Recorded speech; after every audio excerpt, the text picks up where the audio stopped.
My name is Liam. I'm 45 years old. I work from home and live together with my son in our small home. My son's name is Asher and he's a sophomore in high school. My wife Melanie is on a work assignment abroad. We haven't been able to meet for the last 2 years. She always says she will return home when she can take time off, but she only actually came back home to visit during her first year away. Recently she's been saying she's really busy and so she never comes back. My son always keeps me company, so I can't say I'm lonely or anything. Asher and I divide chores around the house and work hard every day. One day I was messing around on my laptop, thinking about how winter was coming soon. My wife's assignment abroad will probably finish soon, right? I mumbled to myself. In general, I'm not the winter type. I looked out the window and watched autumn leaves float to the ground in the sunset. Is my wife somewhere warm right now? Thinking about my wife, I picked up my phone. It's Sunday, so she should be off work. She picked up quickly. Oh, did something happen? Hearing her voice, I felt more relaxed. She seemed to be outside. There was noise in the background. It's already fall. I wanted to see how you're doing. I'm doing good. Will you be home soon? Well, I have a feeling the project will be extended. Her post abroad was going to be stretched even longer. I thought about how long it's been since I last met her. Not that I was crazy in love, but I did want to see her every once in a while. Honestly speaking, I'm not young anymore. I guess there's nothing we can do about it. Good luck out there. Talk to you soon. I hung up the phone and let out a sigh. Considering she didn't bring it up, it seemed like she's forgotten about our son's birthday. The next day I began working on a job that I had been putting off. Unfortunately, even if I don't feel like working, my deadlines won't wait for me. I was typing away on my computer and focusing on my project when my phone rang. The call was from a number I didn't recognize. I ignored my phone, but then the same number called again. I picked up this time. Oh, you finally picked up. This is Liam, right? Yes, who am I speaking to? The voice on the other side of the call belonged to a young man. I wondered how he would know my number. I work with Melanie. By the way, I'm 30 years old. I'm way younger than Melanie. My name is Miles. My wife was having an affair. My heart was beating with loud thuds and my chest began to hurt. It's true that Melanie is my wife's name, but why are you suddenly calling me to tell me this? I can't believe she'd ever have an affair. Do you have proof? I was confused. Oh, not wanting to accept the truth? You're really stubborn. I will send you photos after this call then. If he says he has photos, it must really be true. My final hopes were shredded. My shoulders drooped, dejected. How did you find out my phone number? I checked Melanie's phone when she was sleeping. I took a photo of her sleeping. I'll send you that too. Miles didn't hesitate to answer my questions. He said they were in love. They met at work when he was transferred abroad into the same department as Melanie about a year ago. That's around the time my wife stopped calling and coming home as often. How they both thought it was fate, how much Melanie loved him. Miles kept telling me more and more. Without realizing, my jaw had dropped. I felt sick. My wife was younger than me, but she was still in her 40s. Being a guy with 10 years younger than her, I was appalled. I couldn't bring myself to say anything, so I just listened to Miles in silence. He began to talk about what Melanie has said about me. Melanie always says the same thing, that everything in her home feels so old that she doesn't want to go back. That even though she makes a lot of money, a pig is lazing around in her home all day. And that when you call her, it's annoying. Miles kept saying things I didn't want to hear. I clenched my eyes shut.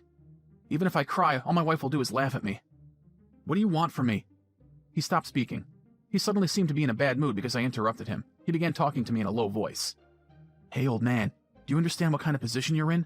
Melanie loves me more than you. I'm above you. You have no right to interrupt me, do you? The way he suddenly changed how he spoke, Miles seemed like a cartoon character. I let out a chuckle, which he didn't seem to like. He began to yell. I will grace you with $25,000 in alimony, so divorce her.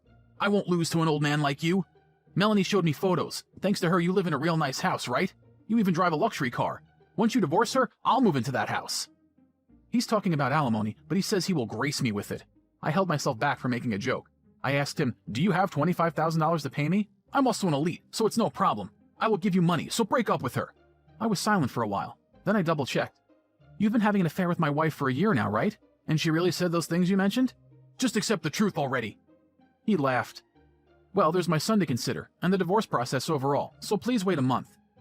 So long, but as long as you break up with her, it's fine. You better break up with her within a month. He ended the call. I switched off the voice recorder I'd been using. I always have a voice recorder on me, since I occasionally need it for work. Less than 5 minutes later, Miles texted me photos of him with my wife. My breath stopped. I didn't want to look. But all the photos were real proof. The pent-up emotions in my chest overflowed, and I began to cry bitter tears. Around dinner time, Asher came back from school. After washing his hands, he entered our living room and looked at me curiously. Dad, is something wrong? No, it's nothing. His sharp gaze made my heart tremble. My face was red from crying, and I knew it would be useless to try to smile. Here you go. Asher pulled out a small gift bag from his backpack. I looked at it confused, and my son got a bit embarrassed. It's a bit early, but here's your birthday present. It was my son's birthday soon, so I completely forgot about my own. It's getting colder, right? You're always cold, so I got you gloves. I peeked inside the bag and saw a pair of fingerless gloves, convenient for wearing while working. I would be nice and warm. They were perfect for me since I always work on my laptop. And the color was exactly my style. My son really understood me. Thank you so much, I love them.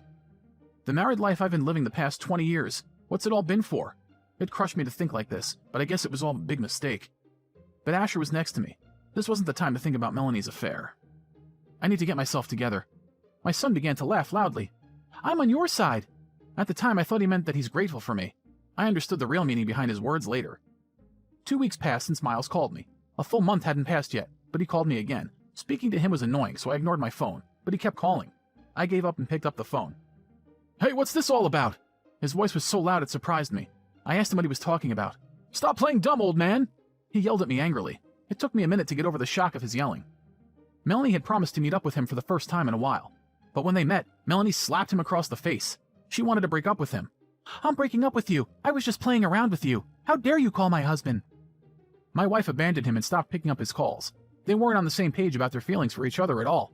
Melanie was angry that Miles had called me. She must have known that Miles had revealed something he shouldn't have. Did you say something to her? How would she have found out if you didn't? He was speaking so loudly that holding the phone up to my ear made my head begin to hurt. I turned on my voice recorder and switched the call to speakerphone. Yeah, after our conversation, I called her. A few days after Miles called me, my parents called a lawyer. I discussed things with my in-laws and I called Melanie. At first, my wife pretended not to know what I was talking about. But I played her my recording of Miles and told her I wanted a divorce.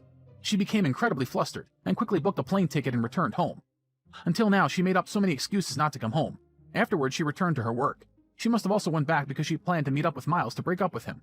I told him everything. It's your fault. You must have threatened her with divorce, right? Seeing you cling on to her is so pathetic. I just laughed back. Should I tell you who I really am? He went quiet.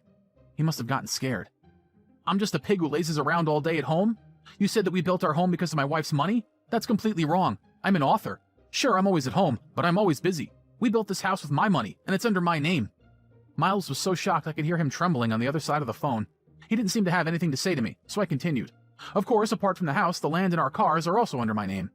Melanie uses more than half of her salary to pay back her debts to me. In the past, my wife secretly got into gambling. She took out many loans to support her gambling addiction. I considered divorcing her when I found out, but my in-laws treated me as if I was their own son, so I didn't want to make them suffer. After a lot of consideration, I paid off my wife's loans and became her creditor. That's why each month she gives me a portion of her salary to pay off her debt to me. Even if we divorce, she will still have to pay me back. I explained everything to Miles. He replied in a shaky voice. But she paid for almost all of our dates, and gave me expensive gifts.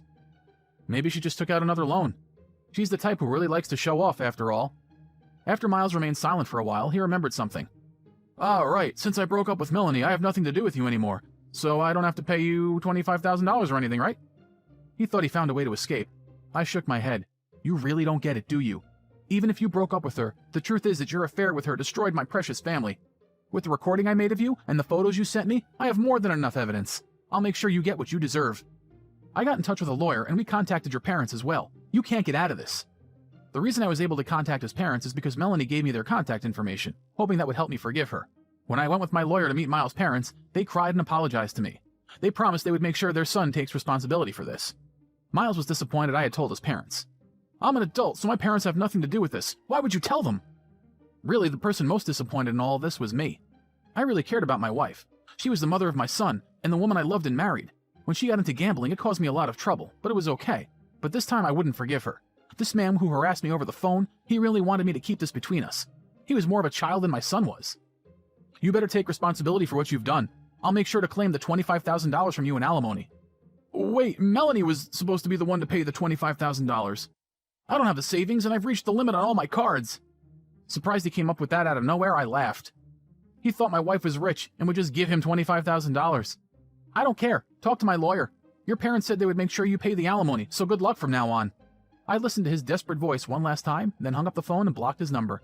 My wife and I officialized our divorce. The day before was the last time Melanie, Asher, and I all sat to speak to each other. Melanie told Asher that even if her and I divorce, she will still be his mom. I knew you were having an affair for some time now. I don't want a gross person like you to be my mom. My son said that with a smile. What kind of nerve does she have to call herself a mother? I could never forgive her for hurting Asher with her selfish deeds. Hearing what Asher and I had to say, her shoulders hunched down sadly.